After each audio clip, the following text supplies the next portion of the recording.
옛날 조선시대 평안도 광천군에 김상필이라는 사내가 살았습니다.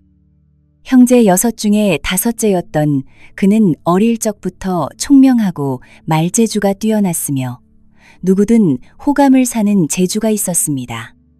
김상필의 집안은 넉넉한 농지를 가졌으나 형제가 많아 땅을 나누다 보니 막내 상필에게는 땅이 돌아가지 않았습니다. 부모님은 아들들을 위해 서당 훈장을 모셔와 글 공부를 시켰으나 6 형제 모두 재능이 부족하여 과거 시험을 볼 생각은 하지 않았습니다.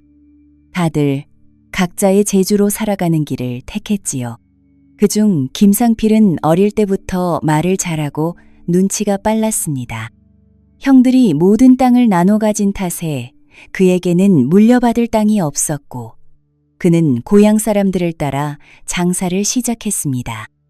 눈이 빠르고 말솜씨가 좋아 곧 제법 돈을 모았고 주로 북쪽 상인들의 물건과 남쪽의 농산물을 거래했는데 그 덕에 차츰 부자가 되었습니다.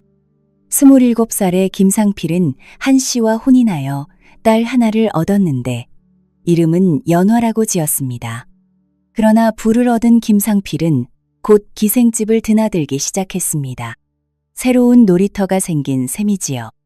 어느 날 거리에서 그는 아내의 먼 친척인 이항문을 만났습니다.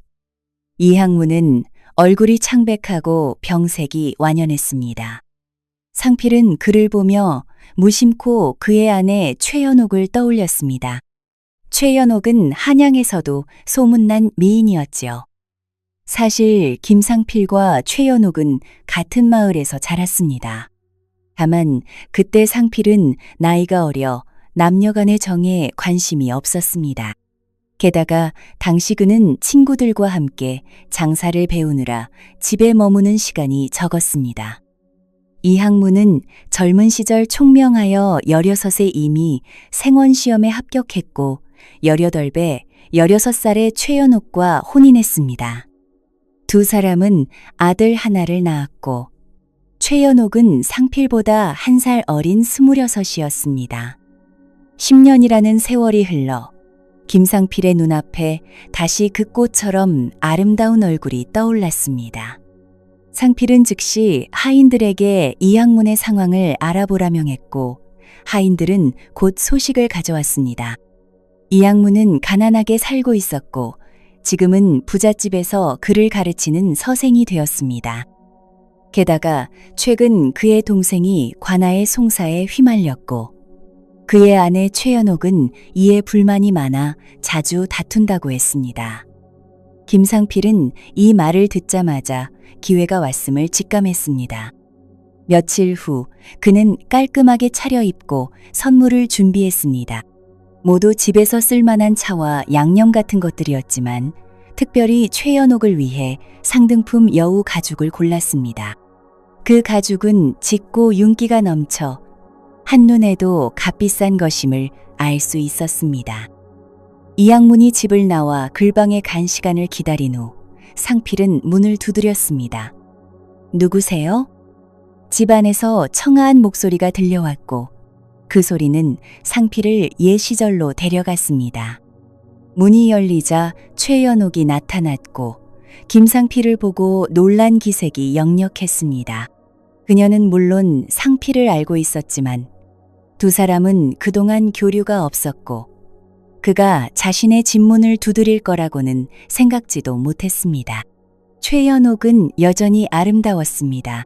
오히려 세월이 흘러 더욱 성숙한 아름다움이 묻어났습니다.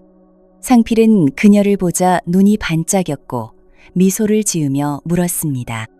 날 알아보지 못하오? 김상필이요. 자네 남편 이항문이 자네가 병이 들었다고 하여 문 안 들이러 왔소. 최연옥은 문을 열고 상필을 방 안으로 들였습니다. 어찌 모르겠습니까? 다만 김 영감님이 부자가 되셨으니 우리 같은 가난한 선비를 기억하실까 했지요.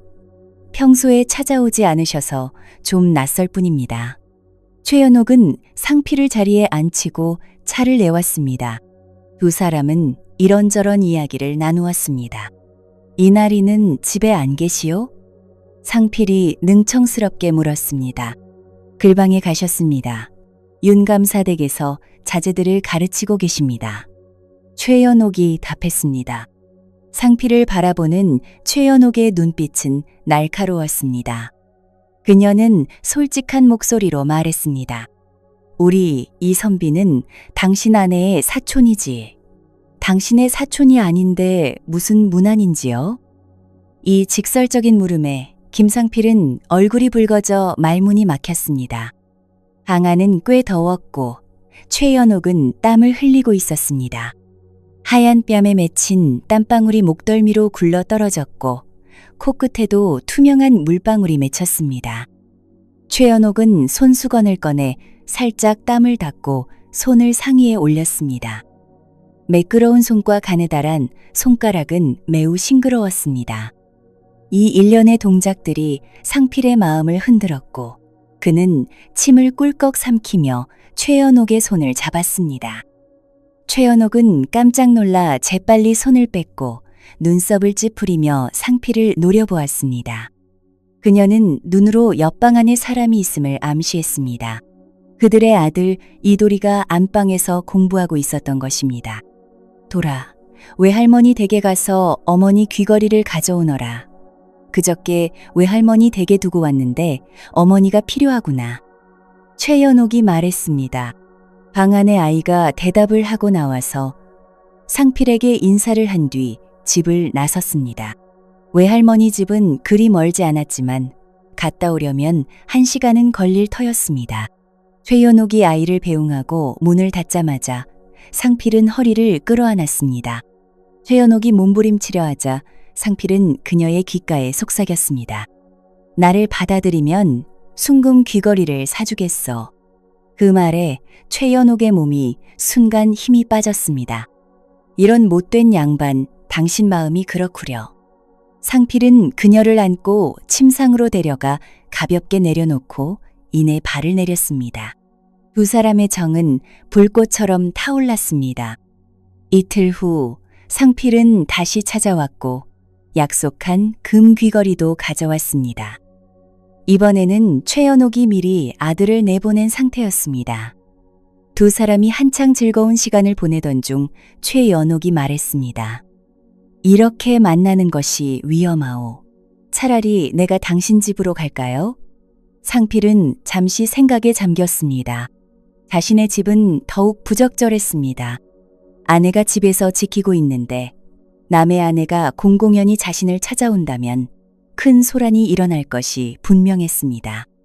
그래서 상필은 옆거리에 작은 방을 하나 빌렸고 두 사람은 시간을 정해 그곳에서 만나기로 했습니다. 세상에 새지 않는 비밀은 없는 법. 얼마 지나지 않아 소문이 퍼지기 시작했습니다. 이양문이 아무리 귀가 먹었다 해도 이런 소문을 들을 수밖에 없었습니다. 그는 최연옥에게 넌지시 말을 던졌습니다. 밖에 나다니는 것을 자제하고 특히 김상필과 어울리지 말라고 했습니다. 체면에 관한 일이니 조심하라는 뜻이었습니다. 최연옥은 즉시 화를 내며 이양문에게 큰 소리로 대들었습니다. 증거를 대보라고 그렇지 않으면 목숨을 끊어 보이겠다고 했습니다. 이양문은 어쩔 수 없이 다른 사람들이 그녀와 상필이 함께 있는 것을 보았다는 사실을 말했고 이에 최연옥의 기세가 꺾였습니다. 이양문은 점점 분노가 치밀어 올라 직접 김상필을 찾아가 따져 묻기로 했습니다. 상필의 가게에 도착했지만 그는 집에 없었고 하인들이 이양문을 가로막았습니다. 이양문은 문 앞에서 큰 소리로 상필을 욕하며 목숨을 걸고 싸우겠다고 외쳤습니다. 이양문은 선비 특유의 고집스러운 성격으로 이미 체면을 구긴 이상 끝까지 가기로 했습니다. 그는 아예 김상필을 관아에 고소했습니다. 김상필이 간통죄를 범했다고 하여 관아에서 죄를 물어달라고 청했습니다. 이렇게 한바탕 소동이 벌어지자 온 마을에 소문이 퍼졌습니다. 최연옥은 수치심에 집 밖으로 나가지 못하고 방 안에서 종일 울기만 했습니다. 김상필은 많은 돈을 들여 관아에 수령을 달래 증거 불충분이라는 판결로 송사를 마무리했습니다. 사실 상필은 최연옥에게 단지 일시적인 흥미를 느꼈을 뿐이었습니다. 신선함이 사라지자 곧 실증이 났고 게다가 매번 만날 때마다 돈이나 물건을 요구하는 최연옥에게 점점 질려갔습니다. 이학문이 상필의 집에 찾아와 소란을 피우고 관아에 고소까지 하자 상필은 생각 끝에 남쪽으로 물건을 구하러 떠나기로 했습니다. 반년 후 상필이 남쪽에서 돌아왔을 때 큰 사건이 벌어진 것을 알게 되었습니다. 이학문이 사라졌고 생사를 알 수 없었습니다. 그리고 최연옥도 세상을 떠났습니다. 이학문이 실종된 후 최연옥은 이웃들의 손가락질과 친척들의 비난을 견디지 못했습니다. 내적 고통을 이기지 못한 그녀는 집에서 스스로 생을 마감했습니다. 그들의 아들 이돌이 역시 행방이 묘연했습니다. 마을 사람들은 김상필이 사람을 시켜 이학문을 해쳤다는 소문을 퍼뜨렸습니다. 시신은 물에 버리고 자신은 일부러 외지에 나가 증거를 남기지 않았다는 것이었습니다. 김상필이 집에 돌아오자마자 관아에서 불러 최연옥과의 관계와 이학문의 실종에 관해 캐물었습니다. 그러나 어떤 증거도 없었고 게다가 돈의 힘이 작용하여 관아에서는 조사 후 상필을 돌려보냈습니다. 그러나 그날부터 김상필의 집안은 평화를 잃었습니다. 항상 이상한 소문이 들려왔고 때로는 조경석이 갑자기 넘어지거나 멀쩡한 문이 갑자기 떨어지는 일이 벌어졌습니다. 김상필 집안 식구들은 늘 조심스럽고 불안했습니다. 집이 이상하다는 소문이 퍼져 며칠 사이에 하인들이 여럿 그만두었습니다. 김상필의 아내 한씨는 상필을 책망했습니다. 불순한 여자를 건드려 부정한 기운을 집안에 끌어들였으니 언젠가는 가족 모두가 화를 입을 것이라고 했습니다. 며칠 뒤 그들의 외동딸 연화가 열병에 걸렸고 김상필의 집안 사람들은 모두 귀신이 연화를 노린다고 수군거렸습니다. 김상필은 어쩔 수 없이 스님들을 불러 집에서 3일 동안 불공을 올렸습니다. 불공을 올리던 3일째 저녁 스님들이 의식을 마치고 쉬려던 찰나였습니다.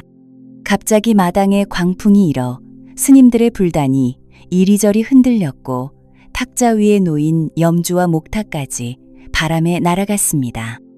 사람들은 모두 깜짝 놀랐습니다. 이런 음기가 이토록 강하다니 스님들의 불기까지 날려버리다니 누군가 소리쳤습니다. 스님들이 묵고 있던 객실의 문이 쿵쿵 요란하게 울렸습니다.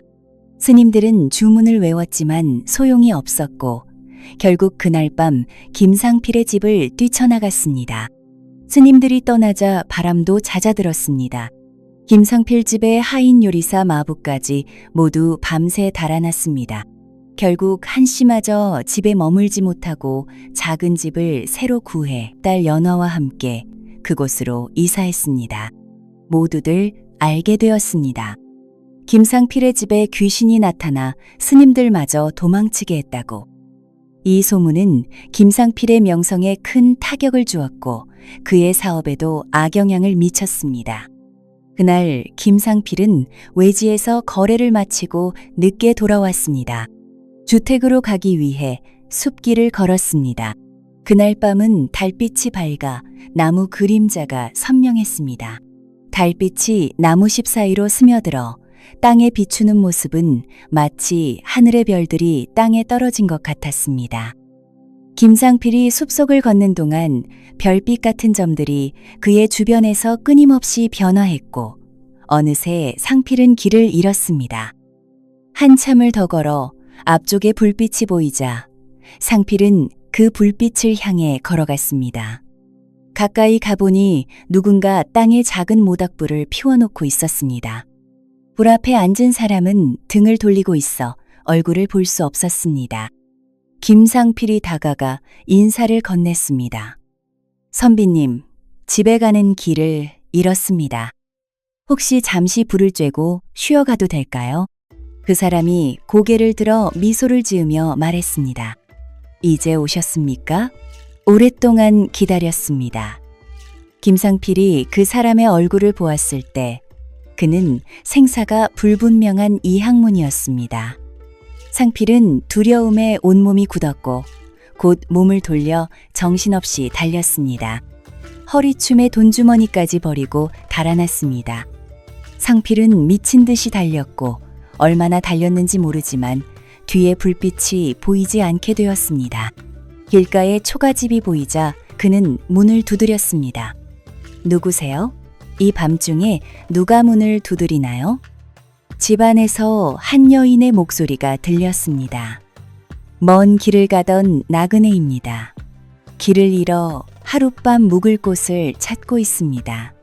내일 아침 일찍 떠나겠습니다. 불편하시면 처마 밑에서 하룻밤 자도 괜찮습니다. 상필이 대답했습니다. 괜찮습니다. 들어오세요. 안에서 대답이 들렸습니다. 김상필이 문을 열고 들어가자 그 사람은 촛불을 켰고 몸을 돌렸습니다.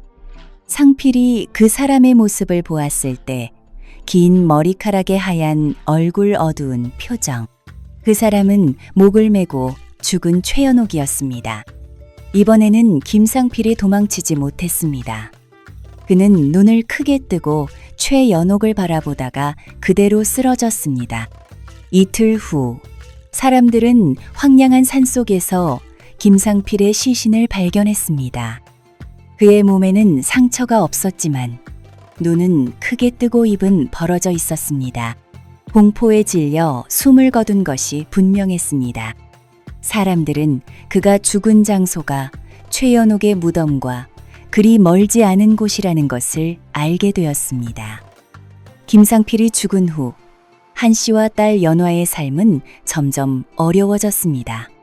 반년이 더 지난 어느 날 이항문이 갑자기 돌아왔습니다. 사람들이 이항문에게 물었습니다. 이 선생님, 1년 넘게 어디 계셨습니까? 모두가 찾았습니다. 이항문은 놀란 표정으로 말했습니다. 제가 어디 1년이나 있었습니까? 어제 하루 나갔던 것뿐인데요. 저는 어제 들판에서 길을 잃었고 밤이 무서워 모닥불을 피웠습니다. 제가 불을 쬐고 있는데 갑자기 한 사람이 다가왔어요. 그 사람도 불을 쬐고 싶다고 해서 자리를 내주려는데 갑자기 소리를 지르고 돈주머니를 던지고는 달아났습니다. 제가 그를 불렀지만 부를수록 더 빨리 도망쳐 이내 보이지 않았습니다. 사람들은 이제서야 이항문이 들고 있는 돈주머니가 김상필의 것임을 알아차렸습니다.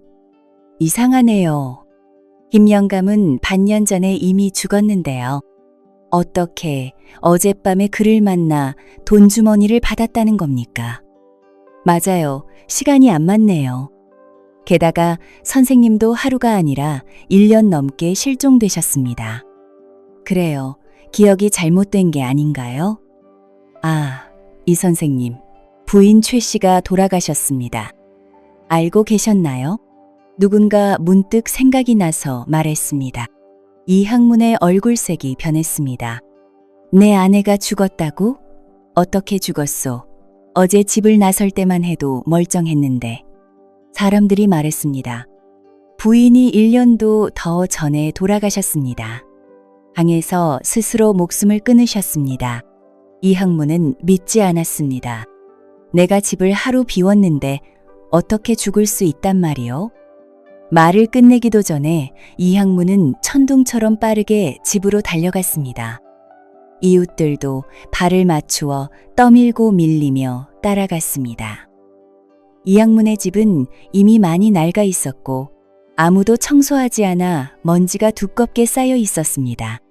분명히 집을 하루 비운 모습이 아니었습니다. 이항문은 멍한 이문 앞에 서서 이 모든 것을 지켜보았습니다. 도리는 어디 있어? 도리를 보신 분 있습니까? 이항문은 아들을 찾지 못하자 갑자기 불안해졌습니다.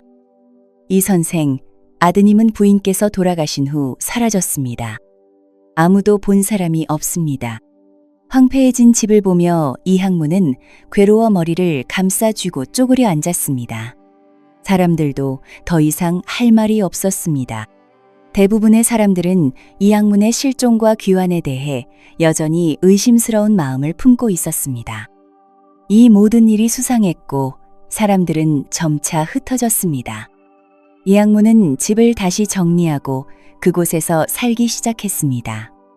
이후 얼마 동안 그는 꽤 정상적으로 보였고 이웃들도 점차 그에게 익숙해졌습니다. 그러다 사람들은 놀라운 사실을 발견했습니다. 이학문이 김상필의 미망인 한씨와 가까워지고 있었던 것입니다. 김상필이 죽은 후 김씨 집안은 완전히 몰락했습니다. 한씨는 딸과 함께 살았는데 비록 약간의 돈이 있었지만 예전만 못했습니다. 게다가 여자 둘이 살다 보니 많은 일들을 처리하기 어려웠습니다. 언제부터인가 이학문이 한씨의 일을 도와주기 시작했습니다. 이웃들은 이학문이 한씨를 구애하고 있다고 생각했고 둘 다 30이 되지 않았으니 함께 살아가는 것이 자연스러웠습니다. 나중에 이학문은 실제로 한씨와 함께 살게 되었습니다. 이렇게 또 2년이 흘렀고 이학문과 한씨의 생활은 비교적 안정적이었지만 한씨는 더 이상 아이를 낳지 않았습니다. 어느 날 그들의 집에 손님이 찾아왔습니다. 이학문이 보니 몇 년간 실종되었던 아들 이돌이었습니다. 이학문이 실종되고 최연옥이 세상을 떠난 후 이돌은 집에 있기 두려워 떠나 방랑 생활을 했습니다. 나중에 그는 절에 의탁하게 되었고 스님들이 그를 키워 훌륭한 선생님에게 학문을 배우게 했습니다. 2해 전 16살에 아버지처럼 생원시험에 합격했고 이제 막 서울에서 과거 시험을 보고 합격한 것이었습니다. 이학문은 너무 기뻐 웃음을 참지 못했습니다. 그날 밤 잔치를 열어 아들을 맞이했습니다. 그날 밤 이학문은 평온하게 숨을 거두었습니다. 많은 사람들이 말했습니다. 사실 이학문은 오래전에 이미 세상을 떠났지만 그의 영혼은 아들의 안위를 걱정해 이 세상에 머물렀던 것입니다. 이제 아들이 무사히 돌아왔으니 그도 마음 편히 저 세상으로 떠난 것이라고 사람들은 이 이야기를 밤마다 모여 이야기합니다.